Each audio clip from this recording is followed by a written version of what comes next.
بسم اللہ الرحمن الرحیم۔ صرف 5 منٹ کا مدرسہ قرآن و حدیث کی روشنی میں 268واں دن 28 رمضان المبارک۔ نمبر 1، اسلامی تاریخ۔ اسلام میں پہلا حج۔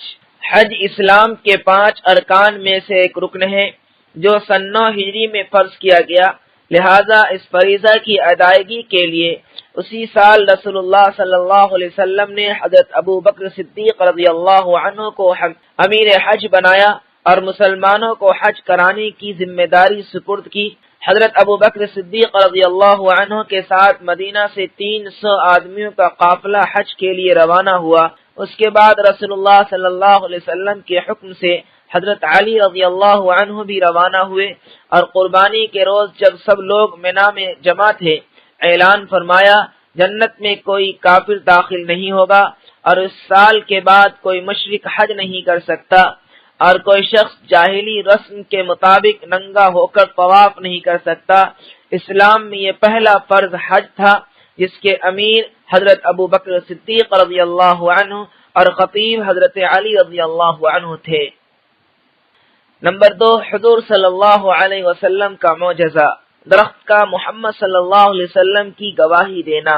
حضرت ابن عمر رضی اللہ عنہ فرماتے ہیں کہ ہم ایک مرتبہ رسول اللہ صلی اللہ علیہ وسلم کے ساتھ سفر میں تھے کہ ایک دیہاتی آپ صلی اللہ علیہ وسلم کی خدمت میں آیا تو آپ صلی اللہ علیہ وسلم نے فرمایا تم گواہی دو اس بات کی کہ اللہ کے سوا کوئی معبود نہیں اور اس کا کوئی شریک نہیں اور محمد صلی اللہ علیہ وسلم اس کے بندے اور رسول ہیں۔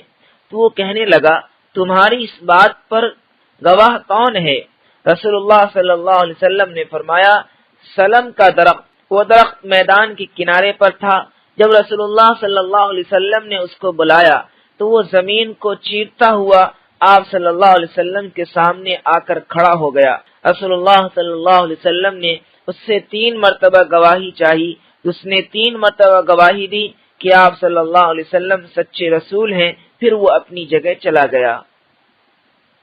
نمبر 3، ایک فرض کے بارے میں بغیر کسی عذر کے نماز قضا کرنا۔ رسول اللہ صلی اللہ علیہ وسلم نے فرمایا جو شخص 2 نمازوں کو بغیر کسی عذر کے ایک وقت میں پڑھے وہ کبیرہ گناہوں کے دروازوں میں سے ایک دروازہ پر پہنچ گیا۔ نمبر 4، ایک سنت کے بارے میں فقیری اور کفر سے پناہ مانگنے کی دعا۔ رسول اللہ صلی اللہ علیہ وسلم اس دعا کو پڑھ کر کفر اور فقر سے پناہ مانگتے۔ اللہم انی اعوذ بک من الکفر والفقر وعذاب القبر۔ ترجمہ، اے اللہ میں کفر، فقر و فاقہ اور قبر کے عذاب سے تیری پناہ چاہتا ہوں۔ نمبر 5، ایک اہم عمل کی فضیلت، عید کی رات عبادت کرنا۔ رسول اللہ صلی اللہ علیہ وسلم نے فرمایا جو شخص عید الفطر اور عید الاضحیٰ کی دونوں راتوں کو جاگ کر اللہ تعالی کی عبادت کرے گا تو قیامت کے دن اس کا دل زندہ رہے گا کہ جس دن لوگوں کے دل مردہ ہو جائیں گے۔ فائدہ، عید الفطر کی رات اللہ تعالی کی عبادت اور پورے رمضان کا انعام لینے کی رات ہے، اس لیے اس رات میں آتش بازی اور پٹاخے وغیرہ سے پرہیز کرنا چاہیے جو کہ غیروں کا کام ہے۔ نمبر 6، ایک گناہ کے بارے میں نماز میں سستی کرنا۔ قرآن میں اللہ تعالیٰ فرماتا ہے ایسے نمازیوں کے لیے بڑی خرابی ہے جو اپنی نمازوں کی طرف سے غفلت و سستی برتتے ہیں، جو صرف ریاکاری کرتے ہیں۔ نمبر 7، دنیا کے بارے میں مال و دولت آزمائش کی چیزیں ہیں۔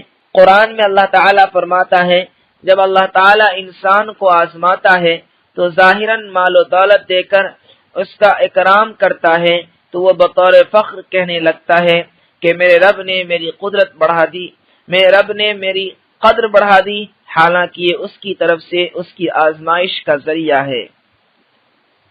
نمبر 8، آخرت کے بارے میں قیامت میں 3 قسم کے لوگ۔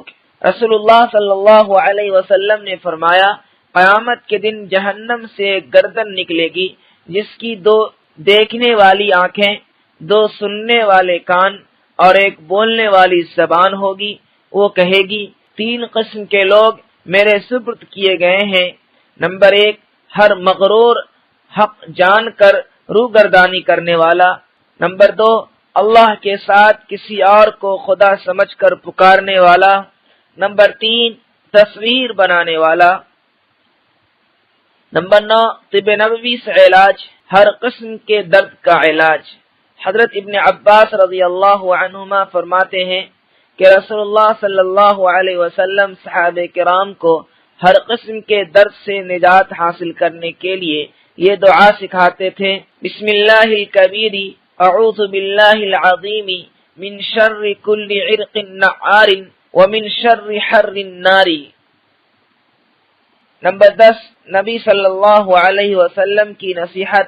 رسول اللہ صلی اللہ علیہ وسلم نے فرمایا، اے علی 3 کام وہ ہیں جن میں تاخیر نہ کرو۔ نمبر 1 نماز جب اس کا وقت آ جائے۔ نمبر 2 جنازہ جب تیار ہو جائے۔ نمبر 3 بے شوہر والی عورت کا نکاح جب اس کے لیے کوئی مناسب جوڑا مل جائے۔